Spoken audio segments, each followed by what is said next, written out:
बिस्मिल्लाहिर्रहमानिर्रहीम। Welcome back dear students. हमारा topic है इंशाल्लाह hybridisation of the atomic orbitals. इस पर हम इंशाल्लाह डिस्कशन करेंगे। इसके ट्रिक्स आपको बताएंगे, how to find out the atomic orbital. और प्रीवियस जितने भी आपके पास टेस्ट आए हैं जिनमें सेंट्रल एटम ऑफ मॉलिक्यूल यानी जितने मॉलिक्यूल्स आए हैं और उनके सेंट्रल एटम्स के बारे में क्वेश्चन किए गए हैं वो सारे आपको प्रैक्टिस करवाएंगे। मेरे साथ रहिएगा, लेकिन उससे पहले थोड़ा सा इंट्रोडक्शन कि हाइब्रिडाइजेशन होता क्या है। बाकी आप लोगों ने पढ़ा हुआ है, मैं ज़्यादा फोकस करूंगा how to find out hybridisation. लेकिन थोड़ा सा इंट्रोडक्शन कि हाइब्रिडाइजेशन होता क्या है, इसकी ज़रूरत क्यों आ गई, इसके क्या हमारे पास फ़ायदे हैं, तो ये हम आपको थोड़ा सा बता देते हैं, फिर चलते हैं और trick to find out the hybridisation. ठीक है। सबसे पहला है the process in which the atomic orbital, वो प्रोसेस जिनमें से atomic orbital, the process in which the atomic orbitals of different energy and shape are mixed together to form a new set of equivalent orbital. यानी different से अब क्या बन चुके हैं, इक्विवेलेंट ऑर्बिटल बन चुके हैं of same energy and shape, is called hybridisation. Dear students, याद रखिएगा ये आपके पास लेट से दो ऑर्बिटल है ना, ये पी ऑर्बिटल है, ये एस ऑर्बिटल है। दोनों की एनर्जी भी डिफरेंट है, दोनों का शेप भी डिफरेंट है। तो हाइब्रिडाइजेशन वो फिनोमेना होता है जिनमें ये दोनों ऑर्बिटल जो होते हैं वो मिक्सअप हो जाते हैं। रियल में ये मिक्सअप नहीं होते हैं, ये रीओरिएंटेशन या रीओरिएंटेशन होता है। ये एक्चुअली आपके पास मिक्सिंग होता नहीं है। लेकिन आप बस जस्ट इसको ऐसे समझे कि ये आपके पास दोनों ऑर्बिटल मिक्स हो गए, सॉरी, ये दोनों ऑर्बिटल आपके पास क्या हो जाएंगे, मिक्स हो जाएंगे। और जब ये दोनों ऑर्बिटल मिक्स हो जाएंगे तो इसके मिक्सिंग के नतीजे में दो नए ऑर्बिटल बनेंगे। यानी कितने जितने मिक्स होंगे उतने ही नए ऑर्बिटल बनेंगे। और ये नए ऑर्बिटल जो बनेंगे अब ये इक्विवेलेंट हो जाएंगे, क्योंकि ये जो दो आपके पास ये व्हाइट है और ये ब्लैक है, इनके नतीजे में जो दो नए ऑर्बिटल बनेंगे तो वो इक्विवेलेंट इसलिए होंगे क्योंकि एक जो बनेगा इसमें जितना व्हाइट होगा उतना ब्लैक भी होगा, ठीक है। और दूसरा जो बनेगा इसमें जितना ब्लैक होगा उतना व्हाइट भी होगा। यानी ये इक्विवेलेंट बन जाएंगे, यानी इसकी एनर्जी सेम होगी, इसका शेप सेम होगा, इसके नंबर सेम होंगे to that of the mixed orbital. ठीक है जी, ये आपको पता होना चाहिए। और ये प्रोसेस ऑफ हाइब्रिडाइजेशन है। शेप यानी इसकी सेम एनर्जी और सेम शेप होगी और इन ऑर्बिटल का नाम होगा hybrid orbital. So is the result of hybridisation क्या बनते हैं स्टूडेंट्स, हाइब्रिड ऑर्बिटल बनते हैं। ठीक है, ये आपको पता होना चाहिए कि क्या बनते हैं, हाइब्रिड ऑर्बिटल्स बनते हैं। ठीक। और इन हाइब्रिड ऑर्बिटल की सेम एनर्जी और सेम शेप होती है and they are equal in number to that of the unhybridised orbital that are mixed. ठीक है जी, ये आपको पता होना चाहिए। ठीक है, चलो आगे चलते हैं। और आगे है polling and shelter introduce this concept to explain the shape of molecule which could not be explained by the VBT। जी स्टूडेंट्स, ऐसे हुआ कि VBT हमें बता रहा था कि हाफ फील्ड ऑर्बिटल जो होंगे वो एक दूसरे के साथ ओवरलैप होंगे और इस रिजल्ट केमिकल बॉन्ड बनेगा। तो कुछ क्वेश्चन थे जो कि वो VBT पर एराइज हो गए और उन क्वेश्चन को आंसर करने के लिए हमारे पास इन दो साइंटिस्ट ने इस हाइब्रिडाइजेशन के कंसेप्ट का इंट्रोडक्शन किया है और यही हाइब्रिडाइजेशन का कंसेप्ट उन्होंने हमें दिया है। वीबीटी पे कौन से क्वेश्चन एराइज हो गए थे वो अभी मैं आप लोगों के सामने एक्सप्लेन कर देता हूं। Let's see. लगा यहाँ पर आ चुका है need of hybridisation, for example B5 है और फॉर एग्जांपल C6 है। तो वीबीटी के मुताबिक अगर हम यहाँ पर कार्बन ले लें, कार्बन में 6 इलेक्ट्रॉन है और मैं इसका हाइब्रिडाइजेशन करना चाहूं तो इसका हाइब्रिडाइजेशन हो जाएगा 1s2, इसके बाद हो जाएगा 2s2 और इसके बाद क्या हो जाएगा 2p2 हो जाएगा। ठीक है, अच्छा जी, यहां पर अगर हम देखें तो ये कंप्लीटली फील्ड ऑर्बिटल है, will not take part in hybridisation in a bonding. और ये लास्ट शेल भी है, सॉरी ये इनर शेल भी है, तो ये तो वैसे भी हाइब्रिडाइजेशन बॉन्डिंग में हिस्सा नहीं लेता है। अगर मैं यहाँ पर देखूं तो according to the VBT s be full filled है और एस बी बॉन्ड फॉर्मेशन में हिस्सा नहीं लेगा। अगर यहाँ हम पी को देखें तो पी के अंदर आप लोगों ने सेकंड चैप्टर में पढ़ा है कि पी के अंदर 3 ऑर्बिटल होते हैं और ये तीनों ऑर्बिटल में एक एक इलेक्ट्रॉन, यानी यहाँ पर अब 2 इलेक्ट्रॉन है तो एक ऑर्बिटल में 2 इलेक्ट्रॉन एकोमोडेट हो सकते हैं। तो यहाँ पर ये जो आपके पास p ऑर्बिटल हैं, ये लेट से px है और ये लेट से py है, ये दोनों हाफ फील्ड है। तो it means according to the VBT, according to the VBT it means कि आपके पास ये जो कार्बन है इसके पास 2 वेकेंट ऑर्बिटल है, ये हाफ फील्ड ऑर्बिटल है, ना वेकेंट नहीं, half field, 2 half field orbital है और ये कितने बॉन्ड बना पाएगा, ये 2 बॉन्ड बना पाएगा अकॉर्डिंग टू द वीबीटी। लेकिन जब हमने मीथेन को देखा CH4, तो यहां पर carbon according to the X ray diffraction analysis carbon जो है वो 4 बॉन्ड बनाता है। कार्बन कितने बॉन्ड बनाता है? Carbon can make a 4 bonds. ये आप लोगों ने एब्जॉर्ब किया है एक्सपेरिमेंटली। हम इसको XRD से देख सकते हैं, हम इसको NMR से भी मालूम कर सकते हैं कि कार्बन कितने बाण बनाता है, 4 बाण। अब अकॉर्डिंग टू द VBT इसके पास जितने हाफ फील्ड ऑर्बिटल होंगे उतने बाण बनेंगे, तो ये कितने बना सकता है, 2। लेकिन यहां पर इसने 4 बाण कैसे बनाए हैं, इसको आंसर देने के लिए हमारे पास क्या आ चुका है, हाइब्रिडाइजेशन आ चुका है। और हाइब्रिडाइजेशन यहां पर इस एराइज होने वाले क्वेश्चन को जवाब देता है। ठीक है जी, ये पहला पॉइंट आपको पता होना चाहिए। और इसके बाद है बोरान पर अगर मैं आ जाऊं, तो बोरान में इलेक्ट्रॉन हो इलेक्ट्रॉनिक कन्फिग्रेशन हो जाएगा 1s2 2s2 और क्या हो जाएगा 2p1। यानी यहां पर एक इलेक्ट्रॉन यानी एक p ऑर्बिटल में से एक ऑर्बिटल हाफ फील्ड है, यानी बोरान सिर्फ एक इलेक्ट्रॉन बना पाएगा। लेकिन रियल में बोरान कितने बाण बनाता है, 3 बाण बनाता है। तो इसको आंसर देने के लिए हमारे पास हाइब्रिडाइजेशन की जरूरत पड़ गई है। अब समझ में आ चुका है। अब अगर यहां पर अगर अगर यहां पर अकॉर्डिंग टू द VBT अगर यहां पर बोरान एक बार बना रहा है तो लीनियर शेप बनेगा, लीनियर शेप बनेगा बोरान के मॉलिक्यूल्स का, लेकिन नहीं, वो तो ट्राइगोनल प्लेनर होता है। तो इस तरह से शेप को भी आंसर देने के लिए हमारे पास क्या आ चुका है, हाइब्रिडाइजेशन आ चुका है। तो अगर किसी ने आपसे पूछा कि हाइब्रिडाइजेशन की जरूरत कैसे आ गई है, तो हाइब्रिडाइजेशन की जरूरत यहां से आई है कि कुछ ऐसे एटम्स थे जो वैकेंट यानी जो हाफ फील्ड से ज्यादा क्या बना रहे थे, बॉन्ड्स बना रहे थे। और इसको आंसर देने के लिए इंट्रोडक्शन हुआ है किस चीज का, हाइब्रिडाइजेशन का। ठीक है, अच्छा जी। तो हाइब्रिडाइजेशन यहां पर इसको कैसे एक्सप्लेन करता है, लेट से आप लोग देखते रहें, मैं आप लोगों के सामने इसको लिख लेता हूं। कार्बन का एग्जांपल, कार्बन में 6 इलेक्ट्रॉन है, तो यहां पर क्या हो जाएगा 1s2 और यहां पर हो जाएगा 2s2 और यहां पर क्या हो जाएगा 2p2। ठीक है, तो according to the hybridisation concept आपके पास जो ये 1s2 है, इनकी एनर्जी सबसे कम है, ये हम जानते हैं। फिर उसके बाद 2s2 की एनर्जी थोड़ी सी ज्यादा है, और फिर उसके बाद 2p2 की एनर्जी है। यानी ये दोनों ऑलमोस्ट एक दूसरे के साथ क्या होते हैं, ये दोनों ऑलमोस्ट एक दूसरे के साथ नजदीक होते हैं, और इनकी इसकी एनर्जी सबसे ज्यादा कम होती है। तो ये यहाँ पर इसमें भी दो इलेक्ट्रॉन है, इसमें भी 2 इलेक्ट्रॉन, और यहाँ पर भी कितने इलेक्ट्रॉन है, 2 इलेक्ट्रॉन है। तो अब अकॉर्डिंग टू द हाइब्रिडाइजेशन यहाँ पर जो 2s है और यहाँ पर जो 2p है, ये आपस में इंटरमिक्स होंगे। क्या होंगे, ये आपस में इंटरमिक्स होंगे, और एज ए रिजल्ट अब ये कितने p है यहाँ पर ऑर्बिटल, p 3 है, जबकि s कितने ऑर्बिटल है, s 1 है। जब ये इंटरमिक्स होंगे तो इसके नतीजे में नए ऑर्बिटल बनेंगे, जिसका नाम होगा हाइब्रिडाइज्ड ऑर्बिटल, और वो कितने बनेंगे, वो 4 बनेंगे। यानी यहाँ पर आपके पास 1 2 3 4, और यहाँ पर 1s2 अपनी जगह पे रहेगा।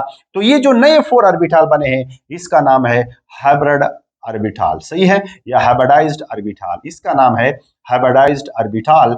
और यहां ये जो 4 ऑर्बिटल बने हैं, अब इसमें हम इलेक्ट्रॉन का तकसीम करेंगे, और अकॉर्डिंग टू द हुंड-जुल हम यहाँ पर इलेक्ट्रॉन को पुट करेंगे। अब यहां पर अगर मैं इलेक्ट्रॉन को गिनूं तो 1 2 3 4, यानी 4 टोटल कितने इलेक्ट्रॉन है, 4 इलेक्ट्रॉन्स हैं, और यहां पर आपके पास 4 इलेक्ट्रॉन्स हर एक हाइब्रिडाइज्ड ऑर्बिटल में आ जाएगा। अब इनका नाम भी चेंज हो जाएगा, क्योंकि यहाँ एस था यहाँ पी था, तो इसका नाम कैसे हो जाएगा, इसका नाम हो जाएगा sp3, इसका नाम हो जाएगा, क्योंकि यहाँ पर 3 p है और एक s है, इन्वॉल्व है इन अ प्रोसेस ऑफ हाइब्रिडाइजेशन। और अब यहाँ पर 4 हाफ फील्ड ऑर्बिटल आ चुके हैं। तो अब इस कंसेप्ट के मुताबिक यहां पर आपके पास क्या है, कितने बाण बना सकता है कार्बन, अब कार्बन कितने बाण बना सकता है, अब कार्बन 4 बाण बना सकता है। जब इसमें कौन सा प्रोसेस हुआ, हाइब्रिडाइजेशन का प्रोसेस हुआ। और डियर स्टूडेंट्स, मैं इसको ऐसे क्यों बना रहा हूं, यहाँ छोटा सा और यहाँ पर बड़ा लूप क्यों बना रहा हूं, क्योंकि ये जो ऑर्बिटल है, इसका नाम है sp3 ऑर्बिटल। इनमें से थोड़े से करेक्टर s के हैं और बाकी ज्यादा करेक्टर p के हैं, तो इसलिए मैं इसको यहाँ इस तरह से बना रहा हूं। तो यहाँ पर अगर आप देखें तो ये अब कितने बाण बना सकता है, कितने हाइड्रोजन के साथ बाण बना सकता है, 4 हाइड्रोजन के साथ, क्योंकि इसके पास 4 जो है वो क्या आ चुके हैं, हाफ फील्ड ऑर्बिटल आ चुके हैं। तो डियर स्टूडेंट्स, ये कंसेप्ट आपने अपने साथ जस्ट नोट करना है, और बाकी आप लोगों ने इन चीज को सीखते हैं और आगे जाके इन चीजों को एक्सप्लेन कर देते हैं, ठीक है। अच्छा, यहाँ पर एक है फैक्ट अबाउट द हाइब्रिडाइजेशन, ये जस्ट थ्योरी है, इसको मैं आप लोगों के साथ रीड कर देता हूँ, फिर हम आगे चलते हैं और फिर चलते हैं in order to find out our trick for the hybridisation, ठीक है। ये कुछ फैक्ट्स हैं। Number of the atomic orbital taking part in hybridisation is equal to the number of hybrid orbital formed, यानी हाइब्रिडाइजेशन जितने आपके पास एटॉमिक ऑर्बिटल जो होंगे वो जितने हाइब्रिडाइजेशन में हिस्सा लेंगे उतने नए ऑर्बिटल बनेंगे और नए ऑर्बिटल का नाम होगा हाइब्रिडाइज्ड ऑर्बिटल, ठीक है। Electron does not undergo hybridisation, electron में हाइब्रिडाइजेशन नहीं होता है, ये ऑर्बिटल के अंदर होता है, ठीक। अच्छा, any hybrid bond is always a sigma bond, यानी जब भी आपके पास दो हाइब्रिडाइज्ड ऑर्बिटल एक दूसरे के साथ बॉन्ड बनाएंगे तो हाइब्रिड बॉन्ड कहलाएगा और वो हमेशा के लिए सिग्मा बॉन्ड होगा, ठीक है। अच्छा, इसके बाद है any hybrid bond is always stronger than a non hybrid bond, यानी आपके पास जो सिग्मा बॉन्ड होता है वो हमेशा के लिए स्ट्रांग होता है than that of the non hybrid orbital, non hybrid orbital is a non hybrid bond is a bond that is formed from the non hybridised orbitals, और वो हमेशा के लिए पाई होता है और पाई बॉन्ड हमेशा के लिए सिग्मा बॉन्ड से वीक होता है, ठीक है जी। चलो आगे चलते हैं, ये आपको बताएंगे भी आगे इंशाल्लाह, sp3 में मैं ये दिखाता भी हूं और sp2 में कि किस तरह से बनता है। Hybridisation occur at the time of the bond formation, यानी जब भी आपके पास बॉन्ड होता है तो बॉन्ड फॉर्मेशन से पहले थोड़ी मुद्दत पहले वहां क्या होता है, हाइब्रिडाइजेशन होता है, ठीक है। अच्छा, hybridization is directly proportional to the overlapping for enough overlapping each other that is neither very close nor very फार, यानी जब भी आपके पास hybridization is directly proportional to the overlapping, यानी ओवरलैपिंग जितना ज्यादा हाइब्रिडाइजेशन होता है उतना आपके पास क्या होता है, ओवरलैपिंग होता है, और ओवरलैपिंग इतना होता है कि वो एक दूसरे के साथ न ज्यादा करीब होते हैं और न ज्यादा एक दूसरे से दूर होते हैं, ठीक है। अच्छा, hybridisation increase stability and decrease reactivity and the energy of the molecule, यानी हाइब्रिडाइजेशन के नतीजे में रिएक्टिविटी में डिक्रीज आता है, decrease in the reactivity and energy of molecule, it means ये पॉइंट ये एमसीक्यूज अपने साथ नोट करें, it means that hybridisation is a exothermic process, क्योंकि ये एनर्जी को क्या करता है, डिक्रीज कर देता है, ठीक है। अच्छा, आगे चलते हैं। Hybridisation occur in the central atom in a molecule, like आपके पास यहाँ पर अमोनिया है तो नाइट्रोजन में होगा, यहाँ पर ऑक्सीजन में होगा, यहाँ पर कार्बन में होगा। Here the central atom are nitrogen, oxygen and carbon respectively. Central atom को आप ऐसे मालूम कर सकते हैं कि आपके पास जब कोई मॉलिक्यूल लिखा होता है तो उसमें जो लीस्ट अमाउंट में होता है, जो लीस्ट अमाउंट में होता है वो सेंट्रल एटम होता है। इस तरह से आप इसको क्या कर सकते हैं, मालूम कर सकते हैं, या जो जो एटम किसी मॉलिक्यूल के अंदर ज्यादा बॉन्ड बनाता है वो सेंट्रल एटम होता है, और हम हाइब्रिडाइजेशन पढ़ते भी सेंट्रल एटम के लिए है, ठीक है जी। अच्छा, hybridisation does not occur in isolated atom but in a bonded atom, यानी आपके पास अगर हीलियम है, आइसोलेटेड एटम है, इसमें हाइब्रिडाइजेशन की कोई जरूरत नहीं है, ना ही इसमें हाइब्रिडाइजेशन होगा। हाइब्रिडाइजेशन हमेशा के लिए बॉन्डेड एटम्स में होता है। फॉर एग्जांपल कार्बन और हाइड्रोजन एक दूसरे के साथ बॉन्डेड है तो यहाँ पर हाइब्रिडाइजेशन हो सकता है, ये सिंगल एटम में नहीं होगा, ठीक। अच्छा जी, अब हमारे पास टाइप ऑफ हाइब्रिडाइजेशन है, there are 7 type of hybridisation आपके सामने है। इंशाल्लाह एक एक हाइब्रिडाइजेशन को आप कैसे मालूम कर सकते हैं, ट्रिक बताऊंगा, मेरे साथ रहें इसी वीडियो में मैं आप लोगों को ट्रिक भी बताऊंगा कि how to find out this hybridisation. Just आप इसको देखें, एसपी है, sp2 है, sp3 है, हमारा मेन फोकस यहाँ तक होता है और यहाँ तक मैं इसको डिस्कस भी करूंगा। हाँ, ट्रिक के जरिए से सबको मालूम करने का आप लोगों को ट्रिक सिखाऊंगा, जितने भी आपके पास प्रीवियस पेपर में इससे रिलेटेड क्वेश्चन आए हैं वो भी आप लोगों को करवाऊंगा। DSP2 भी होता है, sp3d होता है, sp3d2 होता है, sdp3d3 भी हो सकता है। इससे आगे भी हमारे पास हाइब्रिडाइजेशन हो सकता है, यानी sp3d4 भी हो सकता है, लेकिन हम यहाँ पर यानी हमारा मोस्टली काम 7 टाइप ऑफ हाइब्रिडाइजेशन से निकल जाता है, तो ये टाइप ऑफ हाइब्रिडाइजेशन है आपके सामने, ठीक है जी। अच्छा, आगे चलते हैं। sp हाइब्रिडाइजेशन क्या होता है और ये कौन कौन से मॉलिक्यूल्स में पाया जाता है, तो आपके सामने इसके मॉलिक्यूल आ चुके हैं कि इसमें कौन सा हाइब्रिडाइजेशन है, इसमें sp हाइब्रिडाइजेशन है, आपके सामने आ चुके हैं। मैं एक और मॉलिक्यूल लेता हूं और इसमें आप लोगों के सामने एक्सप्लेन कर देता हूं। फॉर एग्जांपल हमारे पास क्या है, एक एग्जांपल मैं लेता हूं एसिटाइलिन। एसिटाइलिन में डियर स्टूडेंट्स एसिटाइलिन। एसिटाइलिन का जो फार्मूला है वो है C2H2, ये एसिटाइलिन का क्या है, फार्मूला है। अगर आप लोग यहाँ पर देखें तो दो कार्बन इन्वॉल्व है, एक कार्बन में भी 6 इलेक्ट्रॉन है और दूसरे कार्बन में भी 6 इलेक्ट्रॉन है। अगर मैं इसका हाइब्रिडाइजेशन करना चाहूँ तो यहाँ पर इसका हाइब्रिडाइजेशन हो जाएगा 1s2, यहाँ पर हो जाएगा 2s2 और यहाँ पर आपके पास क्या हो जाएगा 2p2, इसका हाइब्रिडाइजेशन है। सिमिलरली अगर आप लोग यहाँ पर देखें तो यहाँ पर भी 1s2 है, यहाँ पर 2s2 है और यहाँ पर क्या है 2p2, इसका क्या है आपके पास इलेक्ट्रॉनिक कन्फिगुरेशन है।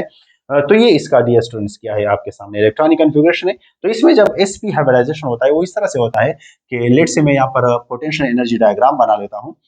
यहाँ पर हो जाएगा 1s2 के इलेक्ट्रॉन, यहाँ पर हो जाएंगे 2s2 के इलेक्ट्रॉन और यहाँ पर हो जाएंगे 2p2 के इलेक्ट्रॉन्स। ये आपके सामने आ चुका है।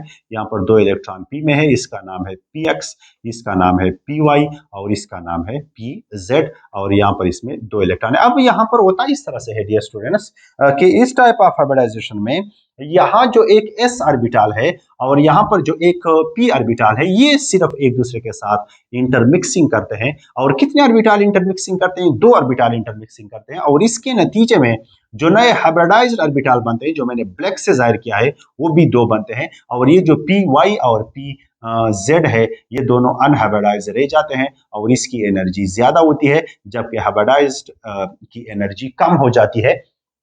तो स्टूडेंट्स आपके सामने यहाँ पर ये आ चुका है। अब अगर आप लोग यहाँ पे गौर करें तो 1 2 3 4 इलेक्ट्रॉन है। तो ये तो हाइब्रिडाइज ऑर्बिटल है और ये कौन से हाइब्रिडाइज हैं, ये sp हाइब्रिडाइज है, क्योंकि इसमें एक s और एक p ने हिस्सा लिया है और इसको हम sp हाइब्रिडाइज्ड ऑर्बिटल बोलेंगे।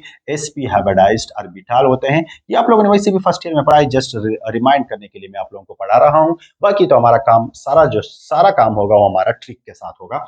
तो अब यहाँ पर एक इलेक्ट्रॉन इधर पुट कर लेंगे, एक इलेक्ट्रॉन इधर पुट कर लेंगे according to the Hund's law और एक इलेक्ट्रॉन इधर पुट कर लेंगे। तो अब दोनों कार्बन में यही फेनोमेना होता है और दोनों कार्बन में sp हाइब्रिडाइजेशन होता है। तो अगर स्टूडेंट यहाँ पर एक कार्बन है और यहाँ पर दूसरा कार्बन है, तो सबसे पहले हम हाइब्रिडाइज ऑर्बिटल को अरेंज करते हैं। और आप लोगों को पता है कि इलेक्ट्रॉन में के आपके पास जो हाइब्रिडाइज ऑर्बिटल होते हैं, ये एक दूसरे से मैक्सिमम डिस्टेंस पर रहने की कोशिश करेंगे in order to minimise the repulsion. ठीक है। तो यहाँ पर ये जो रेड है, ये दोनों में क्या हो जाएंगे, हाइब्रिडाइज ऑर्बिटल हो जाएंगे और दोनों का नाम sp है और दोनों में एक एक इलेक्ट्रॉन है। ठीक। अब इसके बाद मैं ब्लैक से लिख लेता हूं। अनहाइब्रिडाइज ऑर्बिटल है, एक यहाँ पर हो जाएगा, इसका नाम है pz और इसका नाम क्या हो जाएगा py हो जाएगा, 1 इलेक्ट्रॉन और यहाँ पर भी क्या है 1 इलेक्ट्रॉन है। सिमिलरली यहाँ पर भी py और pz और इसमें भी एक एक इलेक्ट्रॉन है। ठीक है।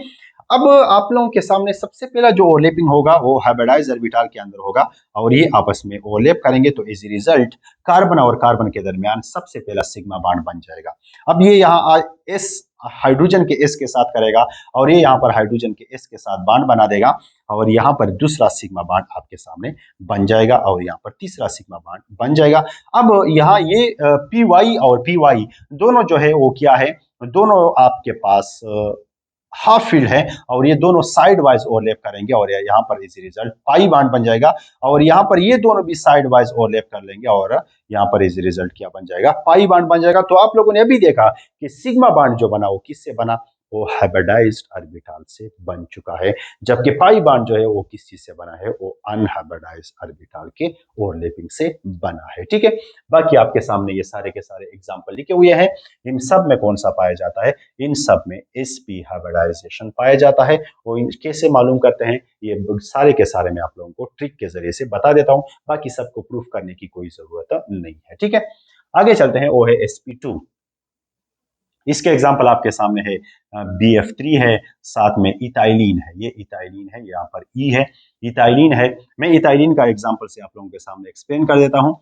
ये है आपके पास इथाइलिन और इथाइलिन में जो है आपके पास sp2 हाइब्रिडाइजेशन पाया जाता है।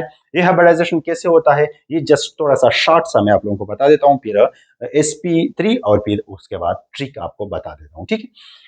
आपके सामने ये जो आ चुका है, सबसे पहले दोनों कार्बन एटम है, दोनों कार्बन एटम में 6 इलेक्ट्रॉन है। अब यहाँ पर इस मरतबा होता ऐसा है, मैं वो सारा इलेक्ट्रॉनिक कन्फिगरेशन नहीं लिखता हूँ।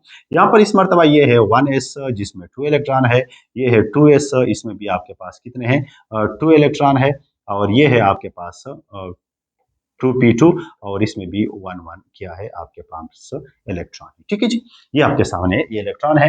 तो यहाँ पर अब इस तरह से हो जाता है कि इस टाइप ऑफ हाइब्रिडाइजेशन में एक ऐसा और साथ में आप कितने पी, एक ऐसा और साथ में आप दो पी जो है ये आपस में क्या कर लेंगे, ये आपस में ओवरलैप करेंगे। और इस टाइप ऑफ ओवरलैपिंग कितने इलेक्ट्रॉन के कितने ऑर्बिटल के अंदर हो चुका है, 3 ऑर्बिटल के अंदर हो चुका है। तो इस टाइप ऑफ ओवरलैपिंग को हम बोलते हैं sp2 हाइब्रिडाइजेशन। और sp2 इसलिए बोलते हैं क्योंकि इसमें एक s है और दो क्या है, p है। और यहाँ पर एक ऑर्बिटल जिसको हम pz बोल सकते हैं वो क्या रह जाता है, वो अनहाइब्रिडाइज रह जाता है। और यहाँ पर pz जो है वो क्या हो जाता है, अनहाइब्रिडाइज रह जाता है। अब इसके बाद इलेक्ट्रॉन है तो 1 2 3 और यहाँ पर फोर्थ इलेक्ट्रॉन आ जाएगा। ये दोनों कार्बन एटम में इस तरह से होता है। तो ये एक कार्बन एटम है, ये दूसरा कार्बन एटम है।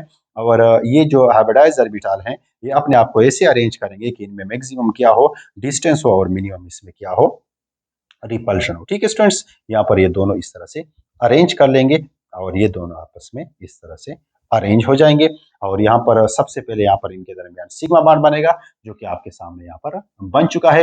फिर उसके बाद यहाँ पर हाइड्रोजन आके सिग्मा बॉन्ड बनाएगा, हाइड्रोजन आके सिग्मा बॉन्ड बनाएगा, हाइड्रोजन आके सिग्मा बॉन्ड बनाएगा और हाइड्रोजन आके सिग्मा बॉन्ड बनाएगा। और यहाँ पर ब्लैक से मैं आपको सामने रिप्रेजेंट करने की अगर कोशिश करूँ तो यहाँ पर जो अनहाइब्रिडाइज ऑर्बिटल रह चुका था ये जो आपके सामने है, ये अनहाइब्रिडाइज ऑर्बिटल एक दूसरे के साथ साइड वाइज ओवरलैप कर लेंगे और as a result pi bond बन जाएगा। और हेंस जो सिग्मा बॉन्ड है वो is the result of hybridise orbital बनता है, जबकि पाई बॉन्ड जो है वो is the result of unhybridise orbital बनता है। ठीक है स्टूडेंट्स, तो ये हो गया आपके पास sp2 hybridisation. Similarly sp3 p, इन दोनों को कंपेयर करता हूं कि इसमें s करेक्टर कितना है, p करेक्टर कितना है, बॉन्ड लेंथ कितने होंगे, यही चीज आपके लिए इंपॉर्टेंट है और यही चीज आपके एमसीक्यूज में आएगा। बाकी इसको मैं इतने तफसील से इसलिए नहीं करूं क्योंकि आप लोगों ने ये पढ़ा हुआ है, जस्ट ये आपके रिमाइंड करने के लिए मैं दोबारा से दोहरा रहा हूं।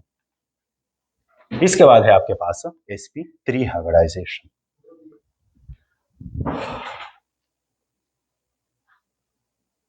तो अभी हमारा अगला है वो है sp3 हाइब्रिडाइजेशन। sp3 हाइब्रिडाइजेशन जो है वो किस किस चीज में पाया जाता है, आपके सामने एग्जांपल आ चुके हैं। इथेन है या ये आपके सामने ये CX4 है, यानी कार्बन टेट्राक्लोराइड कोई भी आप ले सकते हैं, सिलिकॉन X4 है, ये आपके सामने आ चुके हैं और इसमें sp3 हाइब्रिडाइजेशन पाया जाता है। मैं जस्ट एक सिंपल एग्जांपल मीथेन से आप लोगों के सामने sp3 हाइब्रिडाइजेशन को एक्सप्लेन कर देता हूँ। मीथेन है, यहाँ पर कार्बन के अंदर 6 इलेक्ट्रॉन है और हाइड्रोजन के अंदर 1 इलेक्ट्रॉन है। तो यहाँ जो है आपके पास इलेक्ट्रॉनिक कन्फिग्रेशन होगा वो होगा 1s2, यहाँ पर हो जाएगा 2s2 और यहाँ पर क्या हो जाएगा 2p2। और यहाँ पर कितना क्या हो जाएगा 1 इलेक्ट्रॉन हो जाएगा जो कि वो हमेशा के लिए सिग्मा बॉन्ड बनाएगा। ये आप लोगों को पता है कि s ऑर्बिटल के ओवरलैपिंग से हमेशा के लिए सिग्मा बॉन्ड बनता है। और यहाँ हाइड्रोजन में हाइब्रिडाइजेशन भी नहीं होगा, इसलिए नहीं होगा क्योंकि डिस्टेंस शर्त है कि जब भी हाइब्रिडाइजेशन होता है उसके लिए एक से ज्यादा इलेक्ट्रॉन और एक से ज्यादा ऑर्बिटल का होना जरूरी है। तो हाइड्रोजन में कोई हाइब्रिडाइजेशन नहीं होता है। ठीक है, तो यहाँ पर अब हम इसमें sp3 हाइब्रिडाइजेशन को एक्सप्लेन कर देते हैं। मैं यहाँ पर पोटेंशियल एनर्जी डायग्राम आपके सामने ड्रा कर देता हूँ। इसको मैं इसलिए तवज्जो ज्यादा नहीं दे रहा हूँ क्योंकि आप लोगों ने ये फर्स्ट ईयर में पढ़ा है, जस्ट आपको रिमाइंड करवाने के लिए ये चीजें पढ़ा रहा हूँ। और अभी हमारा असल चीज है how to find out hybridisation. ठीक है, तो यहाँ पर हो जाएंगे 1s2 के इलेक्ट्रॉन, यहाँ पर हो जाएंगे 2s2 के 2 इलेक्ट्रॉन हो जाएंगे और यहाँ ऊपर हो जाएंगे 2 के भी 2 इलेक्ट्रॉन हो जाएंगे। इसका नाम हो जाएगा px, इसका नाम हो जाएगा py और इसका नाम हो जाएगा pz। ठीक है, यहाँ पर भी 2 इलेक्ट्रॉन है। ये तो हाइब्रिडाइजेशन में इसलिए इसे नहीं लेता है क्योंकि इसकी एनर्जी बहुत ज्यादा कम होती है और ये अलग शेल का भी है, ये के शेल का है और ये दोनों स्टूडेंट किस शेल के हैं, ये दोनों एल शेल के हैं। तो ये भी आपने अपने साथ एमसीक्यूज के लिए नोट करना है कि हाइब्रिडाइजेशन उन ऑर्बिटल के दरमियान होता है जो सेम शेल से बिलोंग करते हो। ये भी एमसीक्यूज के लिए आपने नोट करना है कि hybridisation will occur in those orbitals that are belong to the same orbit. ठीक है, ये भी आपको पता होना चाहिए। अब ये दोनों आपस में मिक्स होंगे, लेकिन किस तरह से मिक्स होंगे, यहाँ से एक एस आएगा और ये तीनों की तीनों पी इसके साथ मिक्स हो जाएंगे और एज ए रिजल्ट 4 नए हाइब्रिडाइज्ड ऑर्बिटल बन जाएंगे। 4 नए हाइब्रिडाइज्ड ऑर्बिटल बन जाएंगे जो आपके सामने रेड में लिखे गए हैं और इसके नेम्स हो जाएंगे, हर एक का नेम होगा sp3 हाइब्रिडाइज्ड ऑर्बिटल। ठीक है, और इनमें अब 4 इलेक्ट्रॉन्स को एकोमोडेट करना है तो ये 4 इलेक्ट्रॉन्स अब हम यहाँ पर रख लेंगे। ठीक स्टूडेंट्स, अब आपके पास कार्बन है, कार्बन एटम के इर्द गिर्द 4 नए ऑर्बिटल ने अरेंज होना है जो हाफ फील्ड हैं, और वो किस तरह से अरेंज होंगे, वो इस तरह से अरेंज होंगे कि इनके दरमियान मैक्सिमम डिस्टेंस हो और मिनिमम क्या हो, रिपल्शन हो, यानी sp3 हाइब्रिडाइजेशन में यहाँ पर इस तरह से अरेंज हो जाएंगे। और अब यहाँ पर हर एक कार्बन के साथ sp3 हाइब्रिडाइज्ड ऑर्बिटल एक एक मौजूद है, इनके पास हाइड्रोजन आएंगे और सिग्मा बॉन्ड बनाएंगे और 4 यहाँ पे सिग्मा बॉन्ड बन जाएंगे, क्योंकि यहाँ पर s ऑर्बिटल जो है हाइड्रोजन का 1s1 यहाँ पर क्या कर लेगा, ओवरलैप करेगा। और यहाँ पर ये जो बॉन्ड, अब ये इन दोनों के दरमियान बॉन्ड बन चुका है और ये इन दोनों के दरमियान बॉन्ड बन चुका है, और अब ये जो एंगल है ये 109.5 जो है ये क्या है, एंगल है, और ये आपके सामने 109.5 का एंगल आ चुका है। और sp3 हाइब्रिडाइजेशन जब भी होगा तो बॉन्ड एंगल कितना होगा, वो 109.5 होगा। और यहाँ पर ये sp3 हाइब्रिडाइजेशन आपके सामने आ चुका है। सो ये थोड़ा सा आप लोगों को टच दे रहा था मैं कि हाइब्रिडाइजेशन किस तरह से होता है। अब मैं इस पर एमसीक्यूज शुरू कर देता हूं, तो मेरे साथ रहें। चलो एमसीक्यू स्टार्ट कर लेते हैं स्टूडेंट्स। सबसे पहला आपके सामने जो है वो क्या है, sp3 हाइब्रिडाइजेशन जब भी होगा, sp2 हाइब्रिडाइजेशन जब होगा और sp हाइब्रिडाइजेशन जब होगा, तो स्टूडेंट यहाँ पर जो बॉन्ड एंगल है बिटवीन द सिग्मा बॉन्ड्स वो कितना होगा, 109.5 यानी 109.5। यहाँ पर जो आपके पास होगा वो होगा 120, ये एमसीक्यूज अपने साथ नोट करें। और यहाँ पर जो होगा वो क्या होगा, आपके पास होगा 180 angle between the hybridised orbital. Let's say ये कार्बन कार्बन के दरमियान है, लेट्स से ये भी कार्बन कार्बन के दरमियान है, और लेट्स से ये भी कार्बन कार्बन के दरमियान है। तो जहां पर sp हाइब्रिडाइज्ड ऑर्बिटल ओवरलैप करेंगे उनका बॉन्ड लेंथ मैक्सिमम होगा than the sp2 hybridised orbital, और वो मैक्सिमम होगा किससे, sp हाइब्रिडाइज्ड ऑर्बिटल से। यानी अगर आपसे पूछे कि कार्बन कार्बन ने एक दूसरे के साथ बॉन्ड बनाया है, उसमें हाइब्रिडाइजेशन sp3 है, दूसरे में हाइब्रिडाइजेशन sp2 है, तीसरे में हाइब्रिडाइजेशन sp है, बता दो किसका बॉन्ड लेंथ ज्यादा होगा, तो sp3 का बॉन्ड लेंथ क्या हो जाएगा, ज्यादा हो जाएगा। ये एमसीक्यूज अपने साथ नोट करें, क्योंकि यहां पर एक चीज है s character percentage s characters, और यहां पर दूसरा चीज है जो है वो है आपके पास percentage p character, percentage S character, यानी ये जो हाइब्रिडाइजेशन हुए हैं ये एस और पी के ओवरलैपिंग से हुआ है। तो स्टूडेंट्स आपके पास जब sp3 हाइब्रिडाइजेशन होगा, यानी for sp3 hybridisation, dear students अगर आप यहां पर देखें तो ये तो sp3 तो 100% मौजूद है, तो अगर ये 100% आपके सामने सही सलामत मौजूद है तो बता दो इसमें कितना s परसेंटेज है और कितना p का परसेंटेज है। तो ये यहां पर अगर मैं देखूं तो ये 4 ऑर्बिटल्स है, यानी एक s है और 3 p है, तो इस 100 को मैं डिवाइड करूंगा कितने पे, 4 पे, इसलिए क्योंकि यहां पर ये 4 मौजूद है। ठीक है, तो अगर मैं 4 पे डिवाइड करूं तो इससे आंसर आता है 3.33, यानी हर एक का 3.33 हिस्सा होता है, यानी एक का 3.33 हिस्सा होता है, तो s का कितना हिस्सा होता है, 3.33, क्योंकि s एक मौजूद है, और इसका कितना हो जाएगा 67। क्यों 67 हो जाएगा, क्योंकि ये 3 मौजूद है। तो ये एमसीक्यूज भी अपने साथ नोट करें कि जब हाइब्रिडाइजेशन sp3 होगा तो s करेक्टर जो होगा वो 33.33% होगा, और p करेक्टर जो होगा वो कितना होगा 67 पॉइंट समथिंग, इस तरह से ये हो जाएगा। ठीक है जी। अच्छा, इसके बाद है sp2। अब अगर आप sp2 करेंगे तो डियर स्टूडेंट्स अपने साथ ये एमसीक्यूज नोट किया करें, बड़े इंपॉर्टेंट है। इसमें s करेक्टर जो होगा, इसमें s करेक्टर जो होगा वो कितना होगा, तो अगर आप यहाँ पे जरा सा गौर करें, नहीं सॉरी, ये तो मैं यहाँ पे गलत कर चुका हूं, गलत इसलिए कर चुका हूं क्योंकि अगर हम इसको, नहीं सॉरी, ये गलत हो चुका है। यहां पर अगर हम एक काम करें और इसको तो मैं गलत को जब वीडियो सारा स्टार्ट